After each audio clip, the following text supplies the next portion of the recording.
안녕하십니까. 예, 귀한 특송 감사드립니다. 아주 목소리가 안정감이 있고 힘이 되어서 아주 은혜가 되었습니다.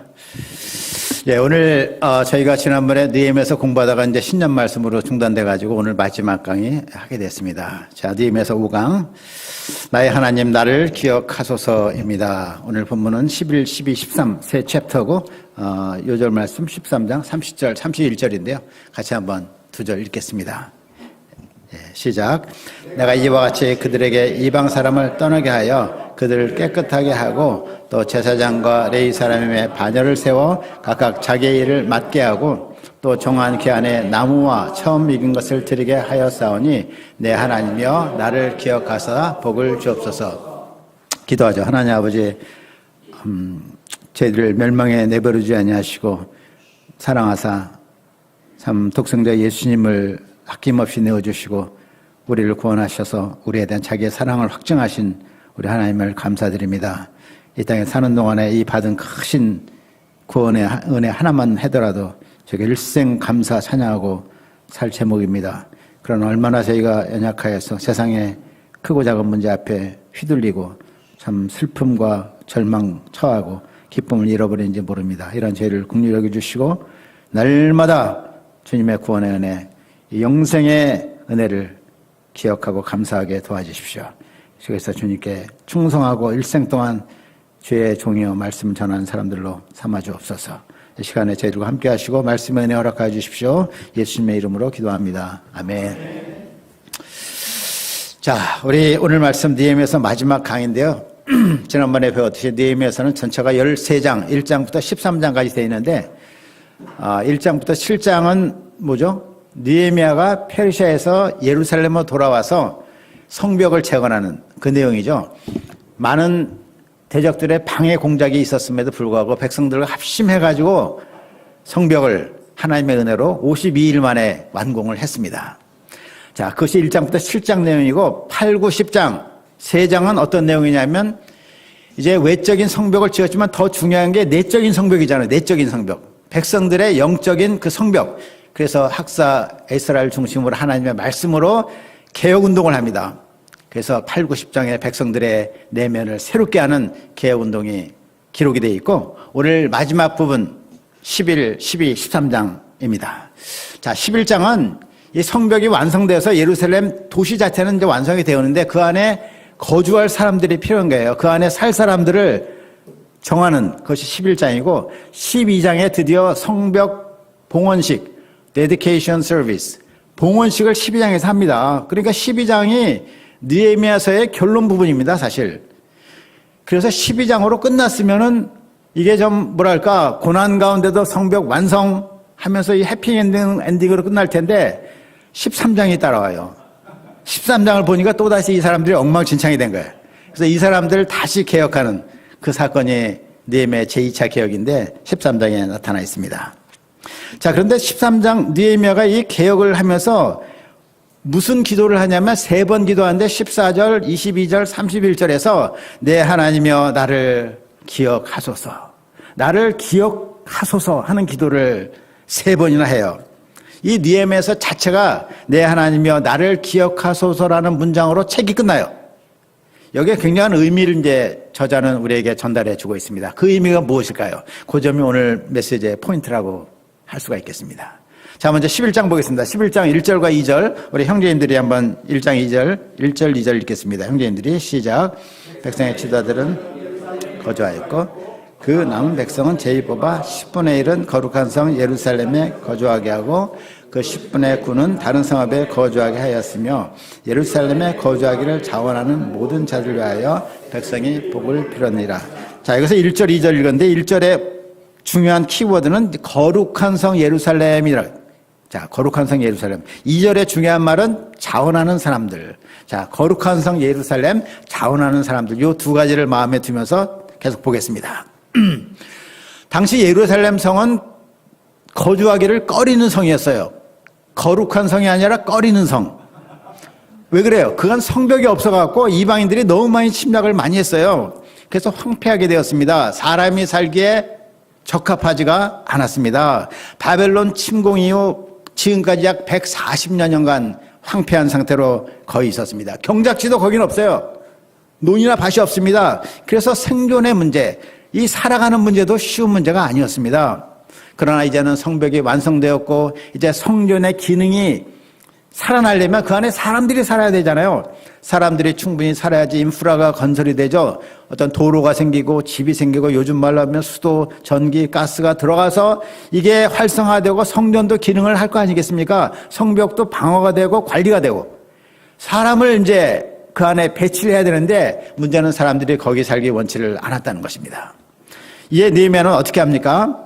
먼저 그는 백성의 지도자들이 그 안에 거주하도록 합니다. 지도자들이 먼저. 왜? 지도자는 먼저 좋은 것을 차지하는 사람들이 아니라 어떤 사람들이에요? 먼저 희생하고 본을 보이는 사람들 아닙니까? 그래서 지도자를 먼저 살도록 딱 이렇게 방향을 주고 두 번째는 제비를 뽑아서 10분의 1을 예루살렘에 거주하도록 이렇게 합니다. 제비 뽑는다는 게 무슨 의미가 있겠습니까? 하나님의 뜻에 따른다는 거예요. 하나님의 뜻에 따라서 10분의 1, 곧 사람의 11조를 뽑아서 하나님께 드린다 의미로 예루살렘에 거주하도록 이렇게 했습니다. 그런데 그 외에도 2절을 보면 예루살렘에 거주하기를 자원하는 사람들이 있어요. 물론 이 자원하는 것은 1절에서 배치된 사람 중에서 자원하는 사람도 포함합니다. 자, 이 자원하는 사람들은 어떤 사람들이에요? 불평과 위험에도 불구하고 그것을 감수하고 살고자 하는 것이죠. 그래서 아주 훌륭한 사람들인데 백성들이 그를 위해서 무엇을 했습니까? 복을 빌었다 이렇게 돼 있어요. 복을 빌었다는 것은 NIV에는 커맨드로 돼 있는데 칭찬했다, 축복했다 이런 말이에요. 야, 저렇게 위험한 곳, 살기 힘든 곳에서 저렇게 자원해서 살고자 하니 참 훌륭하다 이렇게 이제 말을 했다는 것입니다. 2절을 보니까. 자, 그런데 이 황량한 이 성, 그렇지만 성경의 1절에 뭐라고 그래요? 예루살렘을 거룩한 성이라고 부르죠. 겉으로는 초라하고 황량하지만 하나님 보시기에는 거룩한 성이라는 것이죠. 왜? 그곳에서 하나님이 계시고 하나님을 예배할 수 있고 율법이 나오기 때문에 거룩한 말씀이 나오는 것이기 때문에 그것은 거룩한 성입니다. 자, 그래서 자원하는 사람들은 좀 고생이 되더라도 이 거룩한 성을 중심으로 거룩한 성에 가까이서 살고자 했던 그런 사람들인 것을 볼 수가 있습니다. 오늘날 우리도 어디에 사느냐 이것이 별거 아닌 것 같아도 사실 중요한 의미가 있습니다. 어디 사느냐의 문제는 내가 어떤 것을 내 삶의 중심에 놓느냐 이런 것이 좀 관련이 돼요. 센터를 중심으로 살고 캠퍼스를 중심으로 산다는 것은 내 삶의 중심이 센터에 있고 하나님의 역사에 있다는 것을 의미하죠. 내가 사는 것을 하나님의 부르심과 사명에 기초해서 결정하는 것, 이것은 하나님과의 그 관계성을 어떻게 보면 나타내는 그러한 지표라고 볼 수 있습니다. 우리 목사님들은 대부분 특별한 사정이 없는 센터나 캠퍼스 근처에 거주하시죠. 이 하나님을 섬기는 것을 삶의 중심으로 삼고 있기 때문에 그렇습니다. 우리 종로나 대학로나 삼성교, 정릉, 좀 옛날 시가지잖아요. 요즘에는 어디에 많이 살아요? 강남. 요즘에 성수가 뜨더라고요. 서울의 숲 근처 성수. 그러나 시편 73편 28절은 말합니다. 하나님께 가까이함이 내게 복이라. 서울의 숲보다 잠실 롯데 백화점 그 편의시설보다 하나님께 가까이 사는 것이 복임을 믿습니다. 자, 11장 4절부터는 예루살렘 성에 살게 된 사람들의 명단이 쫙 기록이 됐어요. 그 명단을 천천히 보면 19절까지 보면 몇 명이 살게 됐냐면 3,044명. 와, 3,000명이 넘는 사람들이 예루살렘 안에 살게 됐습니다. 이제 성읍 기능을 할 만큼 인구가 정착을 한 것입니다. 자, 12장으로 넘어가겠습니다. 12장은 성전 봉헌식인데 12장 27절을 한번 보겠습니다. 우리 자매님들이 12장 27절을 한번 읽어주시겠습니다. 시작. 예루살렘 성벽을 봉헌하게 되니 각지에서 레위 사람들을 찾아 예루살렘으로 데려다가 감사하며 노래하며 재금을 치며 비파와 수금을 타며 즐거이 봉헌식을 행하려 하며. 자, 이 성전 봉헌식은 느헤미야서의 이제 클라이막스입니다. 클라이막스. 자, 이 성벽은 BC 586년 바벨론 침략 때 무너져가지고 지금 444년 BC 약 140년간 허물어져 있었어요. 그것이 이렇게 다시 지어져서 봉헌식을 하게 되니 얼마나 백성들이 감격하고 감사가 넘쳤겠습니까? 느헤미야는 이 성벽 봉헌식을 위해서 먼저 무엇을 합니까? 먼저 각처에 가서 누구를 불러와요? 레위인들을 불러요. 왜? 레위인들이 성전을 섬기는 자들이기 때문에 그렇습니다. 특별히 누구를 불러오냐면 성가대, 찬양대들을 쫙 불러와요. 재금과 비파와 수금 같은 악기를 연주하는 사람들을 불러옵니다. 오케스트라를 만드는 거죠. 감사를 제대로 표현하려면 악기가 있어야 돼요. 악기가 참 중요합니다. 구약시대부터 악기의 중요성을 많이 말하고 있습니다. 악기 연주가 있어야지 우리가 더욱 기쁘고 즐겁게 찬양을 하는 거 아니겠습니까? 우리 중에 은밀하게 주님을 섬기는 분들이 많이 있지만 그중에서도 특히 저는 감사한 것이 악기 연주하시는 분들. 악기 연주하면 금방 합니까? 연습도 많이 해야 되잖아요. 뭐 누가 알아줍니까? 그 앞에서는 뒤에 코너에 앉으셔서 보이지도 않잖아요. 그런데 열심히 이렇게 악기를 연주하세요. 이게 예배를 아주 풍성하고 은혜가 되게 하십니다. 정말 감사합니다. 예, 계속 수고해 주세요. 자, 30절을 보면 느헤미야는 제사장들과 레위인들의 몸을 정결하게 하죠. 봉헌 시간인데 먼저 몸을 정결하게, 그리고 나서 봉헌식 예배를 섬기게 합니다. 특별히 느헤미야는 자기가 총독이라고 막 나서서 뭐 내가 봉헌식 하겠다 이러잖아요. 하나님의 종들을 쫙 세워가지고 몸을 정결케 해서 섬기게 합니다. 또 30절 하반절을 보면 어떻게 되어 있냐면 백성과 성문과 성벽도 정결하게. 사람을 정결하는 것은 좀 이해가 되는데 성문과 성벽도 정결하게 한다? 이게 무슨 의미일까요? 이것은 뭘 의미하냐면 느헤미야가 성벽을 보는 관점을 말해줘요. 성벽이 그저 성전과 성읍을 방어하는 건축물이 아니라 거룩한 성 예루살렘의 한 부분이라고 본 것이죠. 그래서 성문과 성벽도 거룩하다 해서 정결하게 하였습니다. 자, 세상에서는 이 봉헌식, 낙성식을 할 때 어떻게 해요? 굉장히 화려하게 하고 겉모습을 마치 으르르 이렇게 멋있게 합니다. 그러나 하나님께 드리는 봉헌식은 달라야 되죠. 봉헌식은 사람들을 보라고 하는 것이 아닙니다. 뭐 이렇게 축하 파티를 하는 것도 아니고 무슨 공연을 하는 게 아니에요. 하나님 앞에서 하는 것입니다. 그래서 외적인 모습을 화려하게 하기보다 내면을 준비하고 하나님의 영이시니까 우리의 중심을 보는 거 아닙니까? 하나님의 영이시라는 것은 무슨 말이에요? 육체가 없다는 거잖아요. 우리의 중심, 내면을 보시는 분이기 때문에 하나님 앞에서 우리가 정결한 마음으로 마음을 들여서 드리는 것입니다. 자, 이제 느헤미야는 백성들을 다 이제 성벽 위로 올라오게 해서 두 팀으로 나눠요. 성벽 위에서 두 팀 나눠서 한 팀은 에스라가, 한 팀은 느헤미야가 인솔하는데 에스라는 성벽, 그러니까 저 성전 제일 맞은편에서 시작합니다. 성전 제일 맞은편 성벽 위에서 시작해갖고 오른쪽은 우측으로 해서 에스라 팀이 나가고 왼쪽으로 느헤미야 팀이 나가요. 쭉 나가서 찬양하고 행진하면서 어디서 만나냐면 성전 바로 옆에는 양문에서 만나게 합니다. 그래서 사람들이 성벽 위를 걸으며 행진하고 찬양을 하겠습니다. 왜 그렇게 하게 했을까요? 두 가지 이유가 있다고 저는 생각합니다. 첫째는 성벽이 튼튼하게 지어졌다는 것을 보여주기 위해서. 대적들이 뭐라고 조롱했어요? 저희들이 뭐 성벽을 짓는데 뭐 장비도 없고 뭐 전문가도 없는데 지어봤자 뭐 여우가 올라가도 무너질 거야. 이렇게 조롱했잖아요. 이들에 대해서 그 많은 사람이 행진하고 걷고 댄싱하고 막 싱스피레이션하고 뛰어도 튼튼한 성벽. 이것을 보여주어서 뭐예요? 결국 하나님의 은혜임을, 하나님이 이렇게 하신 것을 드러내어서 하나님께 영광을 돌리기 위해서 그렇게 한 것입니다. 두 번째는 성벽에 올라가면 뭐가 보여요? 성 안, 성 밖 다 보이잖아요. 이 모든 세상을 바라보며 하나님에 대한 찬양이 울려 퍼지도록 하기 위해서 그와 같이 성벽 위 행진을 하였습니다. 자, 성벽 위 행진 찬양을 마친 그들이 무엇을 합니까? 43절을 우리 형제인들의 43절을 한번 읽겠습니다. 시작. 이날에 무리가 큰 제사를 드리고 심히 즐거워하였으니 이는 하나님이 크게 즐거워하게 하셨습니다. 부녀와 어린아이도 즐거워하였으므로 예루살렘이 즐거워하는 소리가 멀리 들렸느니라. 이 43절을 가만히 보면 즐거워했단 말이 반복돼요. 몇 번 반복되죠? 4번이나 반복돼요. 히브리적 용법으로는 강조할 때 이 반복을 해서 강조합니다. 부사를 쓰기보다 반복해서. 예를 들어 나는 매우 즐거웠다. 아주 즐거웠다. 이거보다 나는 즐겁고 즐거웠다. 이러면 훨씬 강조가 되잖아요. 그렇게 강조합니다.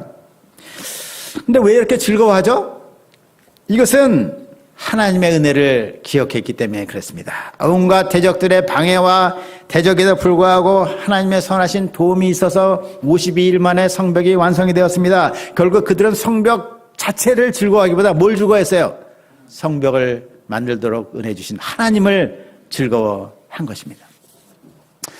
더 나아가서 그들이 이제 기뻐하고 즐거워한 이유는 또 뭐가 있겠습니까? 이제는 아무 염려 없이 두려움 없이 예배를 드릴 수가 있게 된 것. 예전에 예배를 드리더라도 이 외적들이 또 언제 쳐들어올까? 언제 또 이렇게 막 이렇게 해칠까 하는 두려움과 염려 때문에 늘 마음을 조바심을 냈어요. 그러나 이제 성벽이 완성이 됐기 때문에 아무런 염려와 두려움 없이 기쁨으로 하나님께 예배드릴 수가 있게 되었습니다. 자, 이를 볼 때 우리도 이제 뭘 배우냐면 우리가 쉬는 것도 물론 필요하지만 대적들의 방해에도 불구하고 하나님의 역사를 우리에 위해서 힘쓰고 그러므로 하나님을 체험하고 예배하는 사람들이 되는 것이 중요하구나 하는 것을 볼 수가 있어요. 그때 우리가 하나님을 깊이 체험하고 기쁨과 즐거움이 충만하게 되는 것입니다.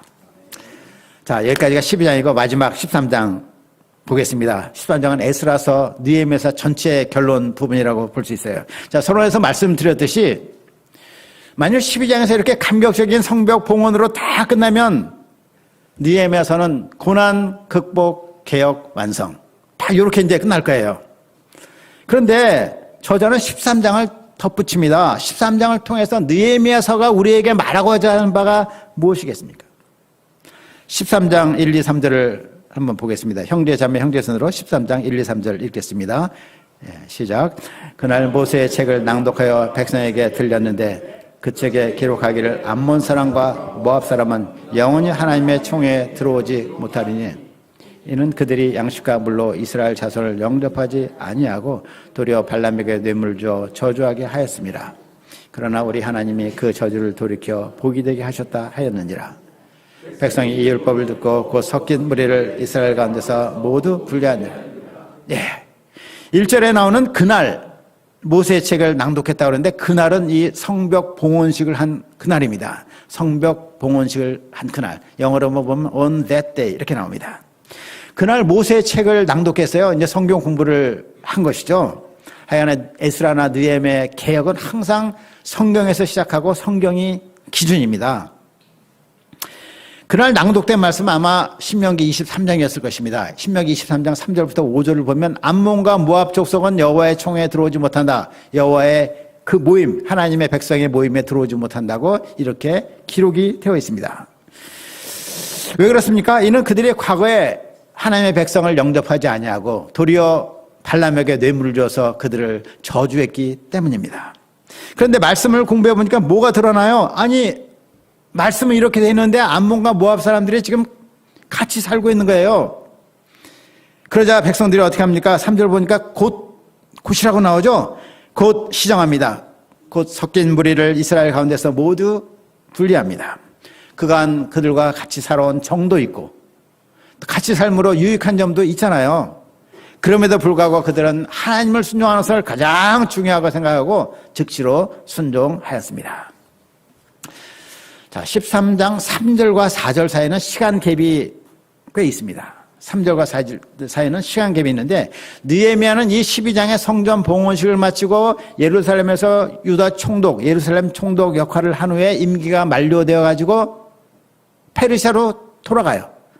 돌아가서 약 1년 후에 다시 예루살렘에 옵니다. 그가 예루살렘을 비운 시간을 약 1년 정도로 이렇게 봅니다. 그런데 그동안에 이상한 일이 있었습니다. 대제사장 엘리야십과 도비야 간에 연락이 있었어요. 여기서 연락이 있다는 것이 무슨 말일까요? 은밀한 거래가 있었다 이런 말이에요. 그래서 어떤 일이 있었어요. 이 도비야는 과거에 성벽 공사를 집요하게 방해한 자 아닙니까? 그가 바로 그 여우 얘기한 그 사람이에요. 그런데 그가 유다 귀족들과 이렇게 친분을 그동안에 쌓았어요. 도비야가 우리가 아다시피 스가냐라는 귀족의 사위가 되었고 또 그의 아들도 유다 귀족 무슬람의 딸과 혼인했습니다. 유다 고위층과 이중으로 인척 관계를 맺은 것입니다. 엘리야십은 대제사장이에요. 대제사장이 누굽니까? 넘버원 아닙니까? 이 이스라엘 종교 사회에서 최고로 권위가 있는 성전 대표인 사람이 이런 그가 성전에 있는 큰 방을 도비야에게 개인 사무실로 빌려줬어요. 개인 사무실로 내어줬어요. 이게 말이 됩니까? 이방인에게 성전에 방을 내어주다니 그것도 하나님의 총에 영원히 들지 못하는 들어서는 안 될 암몬 사람에게 이 방을 내어줬으니 얼마나 이것이 심각한 문제가 되겠습니까? 그 방은 각종 재물을 모아두는 곳이에요. 특히 11조. 레위인들을 서포트하기 위해서 받아서 모아두는 11조를 넣어두는 창고였는데, 아니 그 방을 도비아가 딱 차지하고 있는 것이, 레위인들이 11조를 받을 수가 없는 거죠. 생활이 안 되는 거죠. 헌물도 들어오지 않는 거죠. 들어온 것도 아마 도비아가 다 인마에 포켓했을 것입니다. 결국 레위인들이 어떻게 됐어요? 생계를 위해서 다 흩어져요. 자기 고향 밭으로 다 돌아갔어요. 성전 관리가 안 되고 운영도 안 되고 성전은 다시 방치되는, 버려지는 상태가 되었습니다. 자, 느헤미야가 이 문제를 어떻게 처리합니까? 8절 9절 우리 형제자매순으로 8절 9절 한번 읽겠습니다. 시작.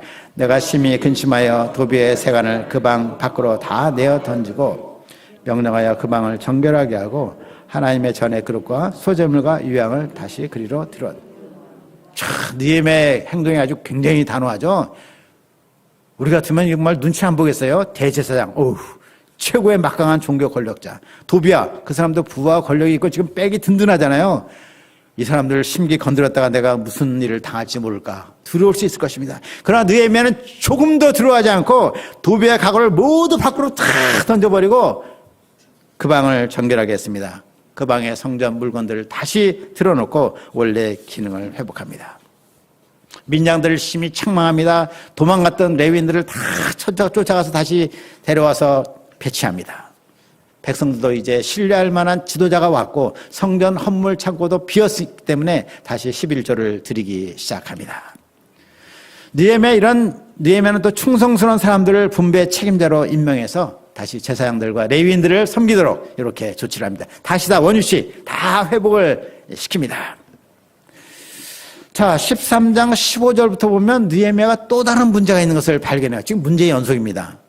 느헤미야가 보니까 백성들이 어때요? 안식일을 안 지켜.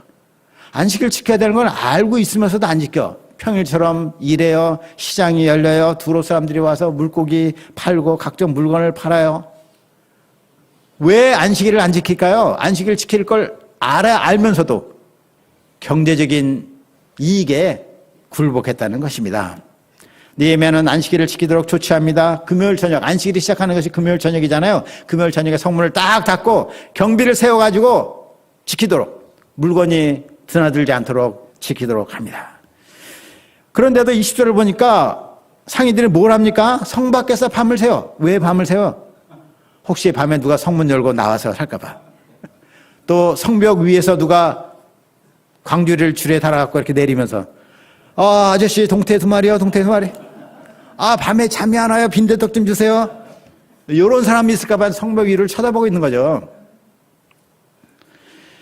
자, 23절부터는 느헤미야가 이제 안식일 안 지키기 위해서 안 지키는 그 상인들을 쫓아냅니다. 자, 23절부터는 또 다른 문제가 있는데 뭐예요? 이방인들과 통혼한 문제를 또 이게 나타나요. 지난번 10장에서 우리가 아주 뼈아픈 그런 그 마음으로 그 공부한 게 있잖아요. 이방 여인을 쫓아내는. 아니, 이미 결혼하여 산 아내들을 이방 여인이라고 쫓아내고 그 자녀들도 다 쫓아내. 얼마나 마음 아픈 사건을 우리가 배웠습니까? 그들이 그러면서 어떻게 해요? 다시는 이방 여인과 결혼하지 않도록 결단하고 맹세하고 도장까지 빵 찍지 않았습니까? 그런데 이 맹세를 다시 어깁니다. 아스돗, 모압, 암몬 여인들과 결혼하여 살고 있는 것입니다. 이로 인해서 어떤 문제가 발생하죠? 유다 자손의 자녀들이 아스돗 방언은 반쯤 하는데 유다 방언을 못해. 뭔 말이에요? 외국어는 하는데 자기 나라 말을 못한다는 거예요. 히브리 말을 못해. 이 어떤 면에서 이것이 심각하죠? 아니, 자기 나라 말 히브리 말을 못 알아들으면 하나님의 말씀을 못 알아듣잖아요. 하나님의 말씀을 못 알아듣고 못 읽으면 그 사람들이 뭐가 되겠습니까? 결국 이방신을 섬기게 되는 것이죠. 하나님을 섬길 수도 없고 하나님의 말씀대로 살 수가 없습니다. 제사장 나라, 거룩한 백성이라는 존재 의미를 상실해 버리는 것이죠. 느헤미야는 그래서 어떻게 합니까? 그들을 심히 책망합니다. 영적 분노 가운데 그들을 때리기도 하고 머리털도 뽑고, 머리털 어떻게 뽑았나 몰라요. 머리털 뽑고 맹세를 시켜 다시는 그렇게 하지 않겠다고. 이걸 보면 뭐가 생각납니까? 예수님 타락한 성전을 영적으로 분노하시면서 노끈으로 채찍을 만들어서 막 쫓아내는 그 예수님의 모습이 생각나지 않습니까? 그런데 또 기가 막힌 일이 뭐냐면 먼저 본을 보여야 될 제사장들이 이 통원 문제에 앞장섰다 이런 말이에요. 레위기서를 보면 특히 제사장들은 일반 사람들에 대한 규정은 없어요. 제사장들은 특히 자기 백성 중에서 처녀를 취해서 결혼할지라 이렇게 되어 있습니다. 레위기서 21장 14절. 그런데 대제사장 엘리야십의 손자 한 명, 그도 물론 제사장이죠. 산발랏의 딸과 결혼을 했어요. 산발랏이 누구예요? 도비야보다 더 악한 사람이잖아요. 산발의 총독으로 성벽 건축 역사를 강력하게 대적했던 자고 느헤미야를 암살하고자 했던 자였습니다. 제사장의 직무는 거룩하신 하나님을 섬기는 직분입니다. 가장 중요한 것이 제사장의 거룩함이죠. 거룩함이 없으면 하나님을 섬길 수가 없는 것입니다. 느헤미야는 그 대제사장의 손자를 쫓아냅니다. 자, 마지막으로 29절, 30절, 31절 부분입니다. 우리 형제, 자매, 형제선으로 29, 30, 31절 마지막으로 한번 읽겠습니다. 시작. 내 하나님이여 그들이 제사장의 직분을 더럽히고 제사장의 직분과 레위 사람에 대한 언약을 어겼사오니 그들을 기억하옵소서. 내가 이와 같이 그들에게 이방 사람을 떠나게 하여 그들을 깨끗하게 하고 또 제사장과 레위 사람의 반열을 세워 각각 자기의 일을 맡게 하고 또 정한 기한에 나무와 처음 익은 것을 드리게 하였사오니 내 하나님이여 나를 기억하사 복을 주옵소서. 예. 13장에는 느헤미야가 자기를 기억해달라는 기도를 3번 합니다. 14절, 22절, 31절. 14절, 22절, 31절. 14절에 보면 내 하나님이여 이 일로 말미암아 나를 기억하옵소서 이렇게 기도하고요. 22절 하반절 보면 내 하나님이여 나를 위하여 이 일도 기억하옵소서. 그리고 31절 마지막 내 하나님이여 나를 기억하사 복을 주옵소서. 키워드가 뭐죠? 기억해달라는 거예요. 기억. 3번 반복되는 기억입니다. 31절 하반절 내 하나님이여 나를 기억하사 복을 주옵소서. 이것은 느헤미야의 마지막 문장입니다. 이 말이 무슨 뜻일까요? 내가 이렇게 고생했으니 나를 좀 복 주세요. 내 말년에 좀 편하게 해주세요. 뭐 그런 뜻이겠습니까? 여기서 기억하옵소서라는 말이 중요한데 이것은 하나님께서 우리 백성에 대한 언약을 기억하시고 개입해 주십시오. 그래서 제가 계약했던 일을 주님께서 맡아주십시오. 저는 여기까지입니다.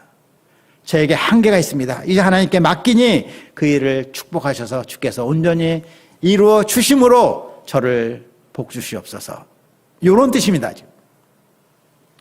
느헤미야는 온갖 어려움을 극복하고 50일 만에 성벽을 지었습니다. 백성들을 성결케 했습니다. 성벽 봉헌식도 했습니다. 다 끝난 것 같은데 백성들을 보니까 뭐가 됐어요? 도로 원점으로 돌아왔습니다. 세상 말로 도로아무 타빌이 된 것입니다. 그들은 과거에 회개하고 결단했어요. 특히 3가지를 결단했어요. 첫째 뭐죠? 이방 여인과 결혼하지 않겠다. 둘째, 안식일 지키겠다. 세 번째, 11조를 들여서 성전을 섬기겠다. 이렇게 결단을 했는데 다 깨졌습니다. 도루묵이 됐어요. 이를 볼 때 느헤미야의 심장이 어떠했을까요? 낙심이 컸을 것입니다. 이 변하지 않는 인간의 본성에 아마 절망했을지도 몰라요. 개혁해봤자 뭔 소용이 있어 하면서 회의에 빠질 수도 있었습니다. 그러나 그는 이때 도로 원점으로 돌아와 버린 사람들을 보기보다 누구를 봤어요? 하나님을 보는 것입니다. 하나님을 보고 하나님께 기도를 하는 것입니다. 그렇습니다. 사람들은 언약을 잊어버립니다. 지킬 능력이 없습니다. 그러나 하나님은 언약을 잊지 않으세요. 사실 느헤미야서 1장 5절 제일 처음 1장 5절을 보면 느헤미야가 처음부터 예루살렘에 올 때 이 언약을 지키시는 하나님을 붙들고 왔습니다. 느헤미야서 1장 5절은 말합니다. 언약을 지키시며 긍휼을 베푸시는 주여. 언약을 지키시며 긍휼을 베푸시는 주여. 이 믿음, 이 기도로 왔어요. 과거 이스라엘 백성들은 출애굽 후에 광야에서 끊임없이 하나님을 대적했습니다. 하나님과 맺은 언약을 반복하여 잊어버리고 애굽으로 돌아가고자 하고 우상을 숭배했습니다. 하나님의 이런 그들을 감당하시면서 언약을 기억하시면서 계속해서 그들의 삶을 개혁을 하셨습니다. 아마 느헤미야는 이 하나님을 기억했던 것 같습니다. 그래서 하나님께 기도합니다. 주여, 주님께서 언약을 기억하시고 개입하소서, 일하소서, 내가 하는 일을 복주사 완성하소서라고 기도하는 것입니다. 우리의 영적 개혁도 쉬운 일이 아닙니다. 우리가 한번 회개하고 결단하고 맹세했다고 다 끝난 것이 아니죠. 우리는 끊임없이 하나님을 배반하고 넘어지고 세상을 향하여 나아가는 존재입니다. 그것을 우리가 인정을 해야 돼요. 그러면 에라 모르겠다, 되는 거 없으니 그만두자, 이겁니까? 그것이 아니죠. 우리가 이제 겸손히 나를 의지하지 않고 하나님의 도우심을 구하면서 끊임없이 우리 자신을 갱신해 나가야 되는 것입니다. 끊임없는 개혁, 갱신의 과정, 이 자체가 우리 신자들의 삶입니다. 선줄로 생각한 자는 넘어질까 조심하라. 신앙생활에 장사가 없습니다. 감사한 것은 우리에게 언약의 하나님, 신실하신 하나님이 계시다는 것입니다. 우리가 그리스도의 형상을 덧입기까지 쉬지 않고 일하시는 하나님이 계십니다. 우리가 이 하나님을 의지하여 매주 하나님의 말씀을 붙들고 기도하며 내적 갱신을 이루어가기를 기도합니다.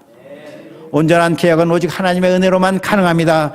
그리고 그것은 그리스도의 오심으로 완성될 것입니다. 결론입니다. 사람이 한두 번 크게 회개하고 결단한다고 다 되는 것이 아닙니다. 사람은 누구나 타락합니다. 겸손히 하나님의 도우심을 구하면서 말씀으로 우리 자신을 지속적으로 갱신해 나가는 것, 그것이 우리 신자의 삶입니다. 우리에게 언약을 베푸시며 긍휼히 여기시는 하나님이 계십니다. 우리가 이 하나님을 의지하여 끊임없이 개혁자의 삶을 살기를 기도합니다. 우리를 온전히 거룩하게 하실 그리스도를 바라보면서 기도하겠습니다. 하나님 아버지, 참 우리가 어떤 존재입니까? 뿌리로부터 타락한 존재요, 본성이 정말로 소망이 없는 존재입니다. 우리가 아무리 결단하고 맹세한다고 우리가 선한 삶, 의의 삶을 살 수가 없습니다. 겸손히 주님의 도우심을 날마다 구하면서 날마다 우리를 지속적으로 갱신해 나가게 도와주시기를 기도합니다. 언약을 베푸시고 긍휼히 여기시는 하나님을 의지하면서 날마다 개혁자의 삶을 살도록 도와주십시오. 예수님의 이름으로 기도하였습니다. 아멘.